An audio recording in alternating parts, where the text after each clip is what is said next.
আম্মা জান, আম্মা জান, আম্মা জান, আপনি বড় মেহেরবান, জন্ম দিয়েছেন আমায়, আপনার দুধ করছি পান। আম্মা জান, আম্মা জান, আপনি বড় মেহেরবান, জন্ম দিয়েছেন আমায়, আপনার দুধ করছি পান। আম্মা জান, আম্মা জান, আম্মা জান, আম্মা জান, আম্মা জান। এখন আমরা একটু নায়কের দিকে যাই না কি কন, কারণ আমরা যারা সিনেমা দেখতে যাই সবাই তো নায়কের ডায়লগের অপেক্ষায় থাকি। তো এখন আমরা মরহুম মান্না স্যারের কিছু ডায়লগ শুনবো, যে যার ভক্ত সারা বাংলাদেশ জুড়ে আছে। তো এখানে হয়তো বা অনেকেই আছে মান্নার ভক্ত। তো এখন মান্না ভাইয়ের কিছু ডায়লগ শুনতে চাই। আসলে মান্না ভাই মরে গেছে, চলচ্চিত্রে আকাল পড়ে গেছে। বাংলাদেশে আর দ্বিতীয় মান্না কেউ হবে না, আমিও হতে পারবো না। বাংলাদেশের লিজেন্ড ছিল মান্না ভাই। মান্না ভাই মরে গেছে কিন্তু রেখে গেছে তার অমর স্মৃতি। টাঙ্গাইল জেলার কৃতি সন্তান আসলাম শিকদার মান্না অন্যায় অবিচার দুঃশাসন রাহাজারি নিয়ে কিভাবে বাংলার মেহনতি মানুষের কথা বলতো, অন্যায় অবিচার দুঃশাসনের ডায়লগ দিত।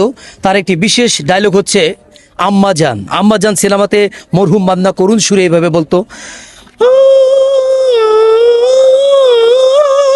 ওই আম্বাজা, আবাজান আপনি কথা কল, আবাজান আপনি কথা কল। ওই পাবলিক ভাইরা, গত 22টা বছর ধরে আমার আব্বা চান আমার লগে কোনো কথা কয় না। ওই পাশা আমার আব্বা জানে জবাব কাইরে নিচ্ছে। এই পাবলিক ভাইরা, আমার আব্বা জান কেন কথা কয় না, কেন কথা কয় না, কেন কথা কয় না। আমার আব্বা চাল 22টা বছর ধরে আমার লগে কোনো কথা কয় না। আমার আব্বা চাল আমারে কত কষ্ট করে, আমার আব্বা চাল কত কষ্ট করে আমারে মানুষ করছে। আমার আব্বা যার বাসের বাসায় কাম করে আমারে খাওয়াইছে। আজকে আমি কোটি কোটি টাকার মালিক। ওই পাবলিক ভাইরা, এই দুনিয়াতে আপনাকে আমাকে যদি কেউ নিঃস্বার্থভাবে ভালোবাসে, সেটা হইতেছে গর্ভধারণে বা। এই দুনিয়াতে টাকা ছাড়া আপনারা কেউ ভালোবাসে না। এই দুনিয়াতে একমাত্র নিঃস্বার্থভাবে ভালোবাসে আপনার আমার গর্ভধারণী বা।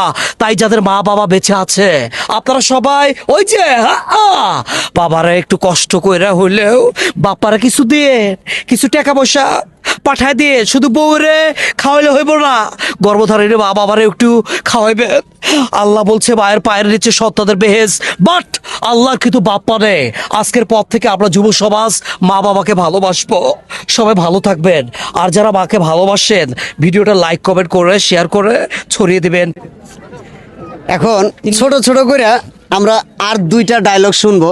সেটা হলো, একটা শুনবো ডিপজল স্যারের ডায়লগ, আর একটা শুনবো শাকিব খান, ওমর সানি। আচ্ছা আপনার যেটা ভালো, আচ্ছা ওমর সানি স্যার আর ডিপজল স্যার। ছোট